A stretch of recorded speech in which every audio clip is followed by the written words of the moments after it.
I just wanted her to understand. She just didn't get it. It was always the same when we were little.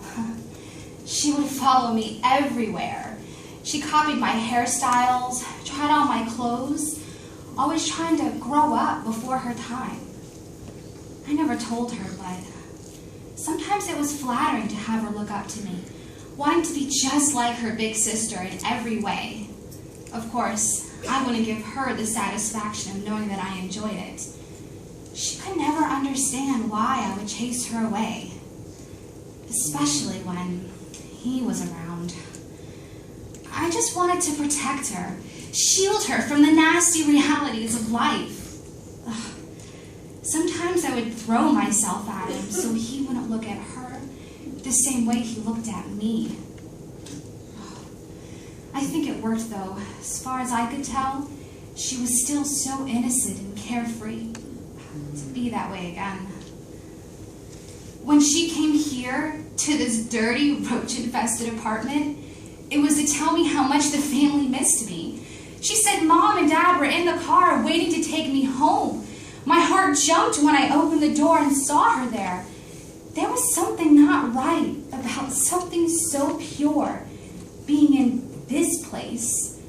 She looked up at me with those big, bright eyes and said, "Sis, come home. We miss you." My heart was tearing in two. I so badly wanted to be the older sister that she could look up to and be proud of, but things could never be the same again, and she just didn't get it. When I told her that I couldn't come home with her, I tried to explain to her my need for the drug. She just looked at me with this sadness and said, "But don't you miss us too?" That's when I knew. I couldn't just tell her. I had to show her. I was so excited she was finally going to understand. I tightened the belt around her arm. She watched me in wonder as I prepared the needle. Sure, it was one I had already used, but we're sisters after all. Out of habit, I filled the syringe with the same amount I would use. I inserted it into her little vein and watched as the purity in those bright eyes changed as the heroin took its effect.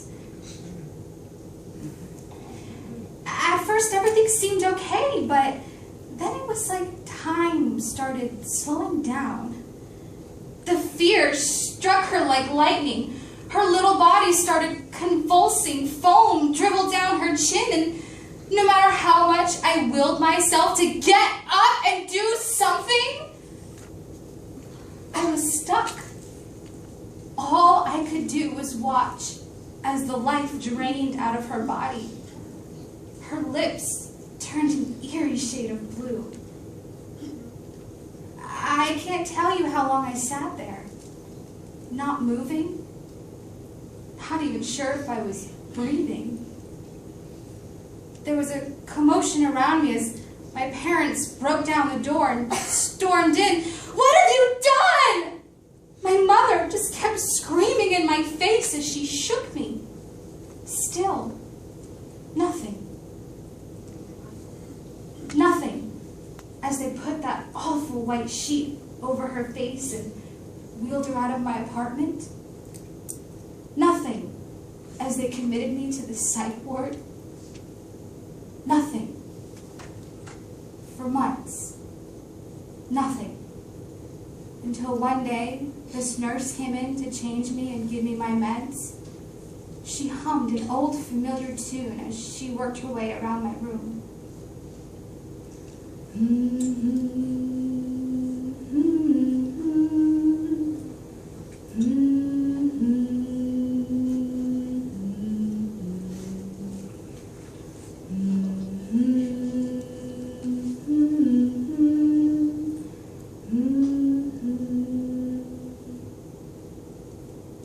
When she was finished, she leaned in real close and whispered in my ear, "You know, darling, God still loves you.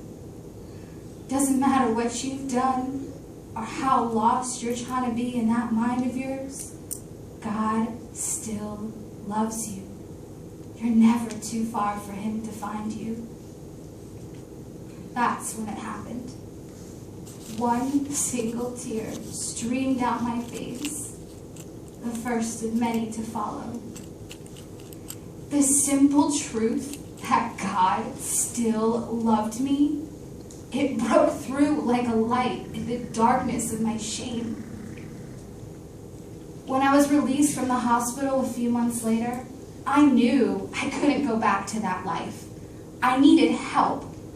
That same nurse that spoke truth to me in my hopelessness told me about a place where I could go and get the help that I needed.